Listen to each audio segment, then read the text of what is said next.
Hey everyone, welcome back to the channel. Today we're diving into a powerful concept, something I think that can change the mindset, can change our lives. It's a change of mindset that I think many of us require. And from time to time in our own lives, all of us will require it. All of us require it sometimes. And it's called the locus of control. Locus of control. Thank you, of course, for tuning in. Thank you for stopping by. And I hope this video really impacts you. If it does, as you go through, please don't be shy. Send me a little love by subscribing to my channel. All right. And of course, you can hit the notification bell as well so you can know when I post another video. So, we're talking about locus of control. What exactly is a locus or the locus of control? Let me just give you a little bit of information on this. Locus of control is a psychological concept that refers to how much control you or how much control we believe that we have over events in our lives. So it's a belief that we have of how much control we have over events in our lives, things that happen in our lives. Think about it. Think of all the various events in your life. When things happen, where do you think the control lies? Is it in you? Is it in something else? Now, there is something called the internal locus of control. There is also an external locus of control. You can already tell internal have to do with within, and external is where there is more concentration on the outside of the person. So let's explore these two concepts. People with an internal locus of control believe they have power over their own actions and outcomes. In other words, they will say something like, I failed the test because I didn't study enough. On the adverse, people whose locus of control is more external or who have an external locus of control, they blame outside forces. So things happen, they will say like luck or fate or other people that cause it. So for example, I failed the test because the teacher, he or she made the test too hard for me, or they didn't teach me that subject too well. So the blame is being placed on the outside. You ever know, have you ever seen people in both situations where some people own up to a situation and others, they must look for something outside of themselves to blame? This is called a locus of control. I always want you to remember the term locus of control. None of them is inherently bad, sorry. But where you land on the spectrum can have a huge impact on your life. So they're not bad. To have an external locus of control and an internal locus of control is not necessarily bad, but it's how high in our system it is. Where on the spectrum of evaluating these terms that you fall, that I fall. Okay? So our locus of control has a lot of control over who we are and how we see ourselves. It is a belief we have, remember, so it's already within us. So why is a locus of control important? Why is somebody's locus of control important? And why is it important to be aware of that concept that exists within people? Our locus of control affects how we approach challenges, setbacks, relationships, and even our career. Yeah. So it determines what we do in all the various facets of our lives. How we react to situations when they happen to us within every sphere of our lives. Do we internalize it and say, maybe I'm the fault? Or do we say, it's somebody else? People with a strong internal locus of control tend to be more motivated, resilient, and successful because they believe that they have the power to change their circumstances. So people with a strong internal locus of control they're self-motivated and they're driven.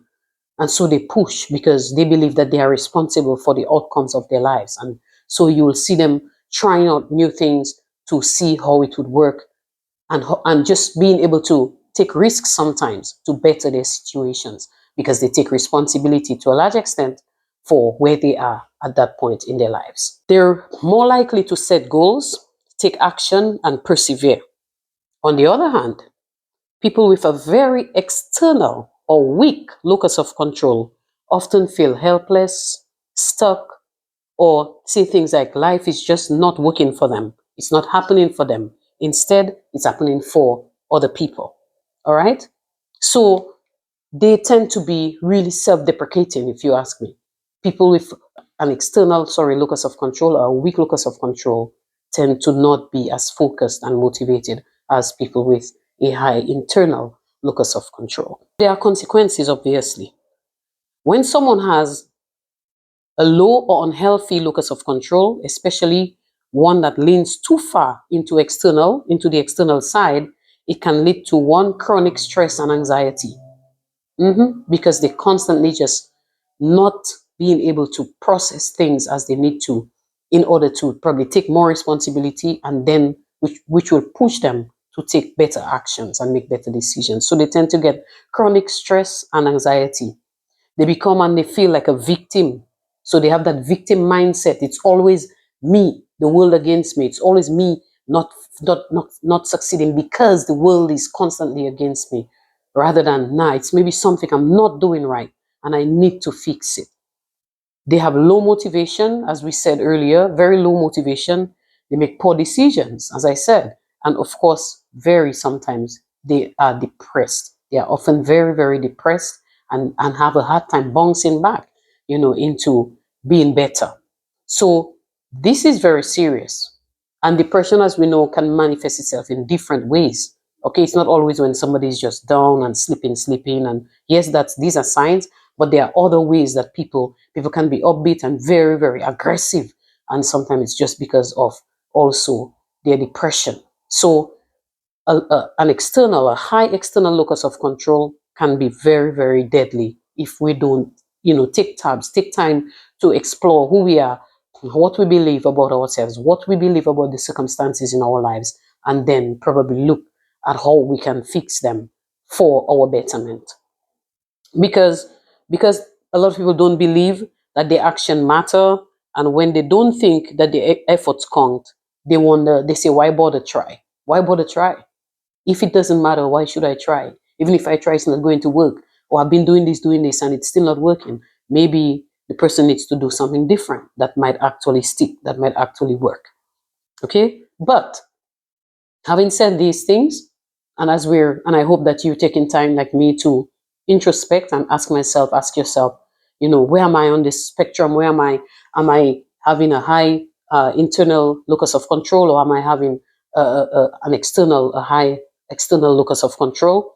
While we're doing that, we're reflecting, okay?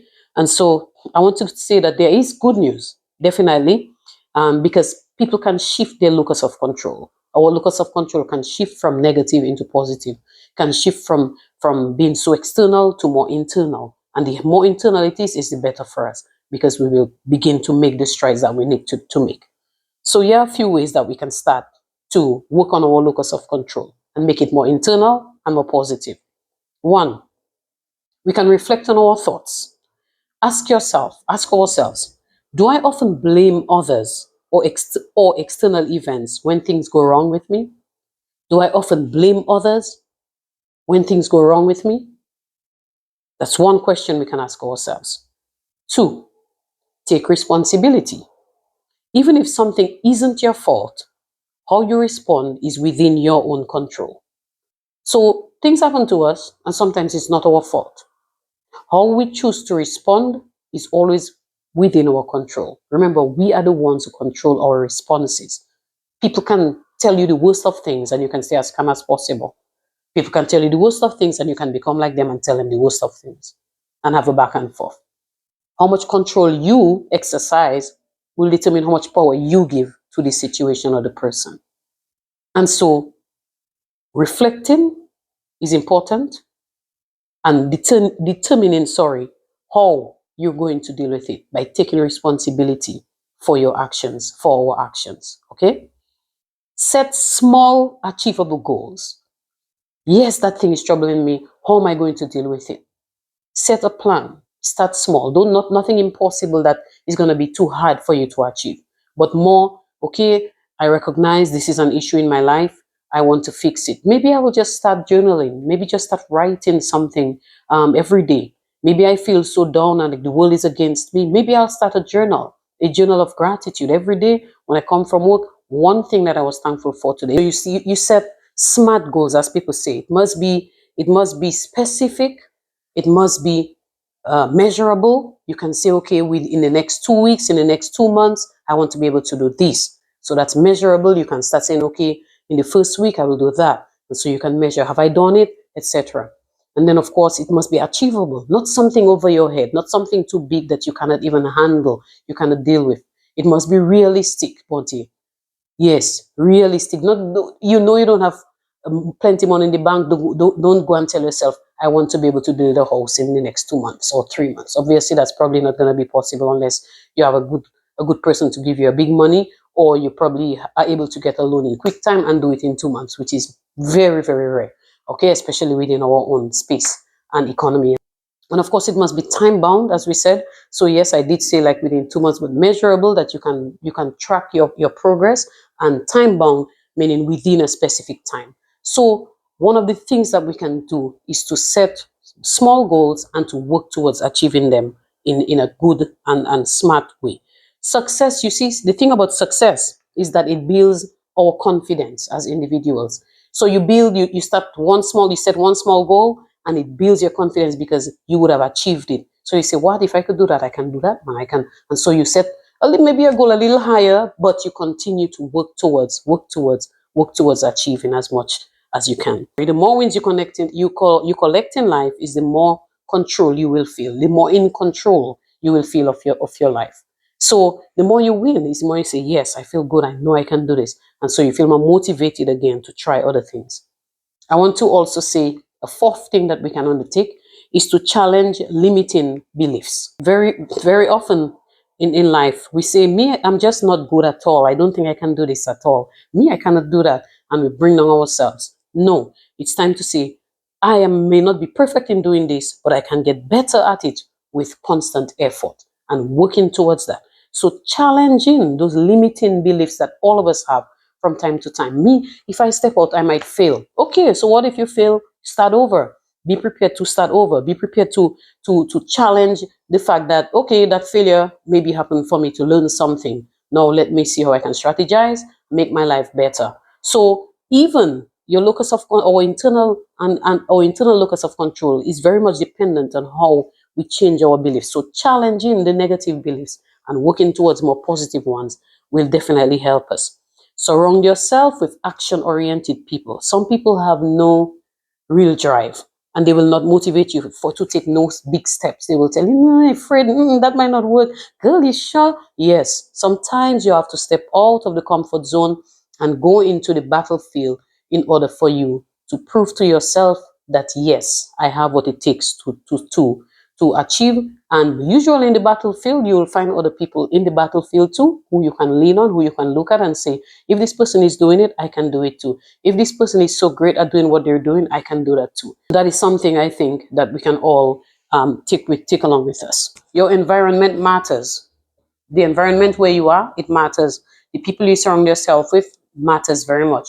If you surround yourself with winners, you will start feeling like a winner, and you will start trying to understand what it is that they are doing for them to win, and try to emulate them. Not necessarily do exactly what they're doing, because you may have a different type of skill, talent, passion from them. But importantly, how can you learn what strategies that they are employing in their system, in their lives, that you can learn from and apply in your own life. Okay, so remember, being around people who own their lives can inspire you to do the same. Our mindset is not fixed, thank God. Because if our mindsets were fixed, none of us would grow. So mindsets are not fixed. You can have a certain mindset, but you can change your mindset from a negative to a positive. Yes, and sometimes I tell you, if you don't even stop to do that, you might just blow a fuse in life. So mindset is important, and how we work towards changing them is going to impact how we behave or relate to situations and people in our lives. The bottom line, shifting our locus of control could be the difference between staying stuck in a situation that never fixes itself and that never gets better, and taking charge of our futures. Okay, so don't get stuck. Don't stay stuck. If someone said that madness is, I think they said Einstein defined madness like somebody who does the same thing over and over again, expecting a different result. So guys, the key is that we surround ourselves with people who will be able to encourage us by the way they live. We can take a page from who they are, how they carry themselves. Surround ourselves with people who will build us up rather than people who will give us continuous fuel of our negative thinking and our negative beliefs.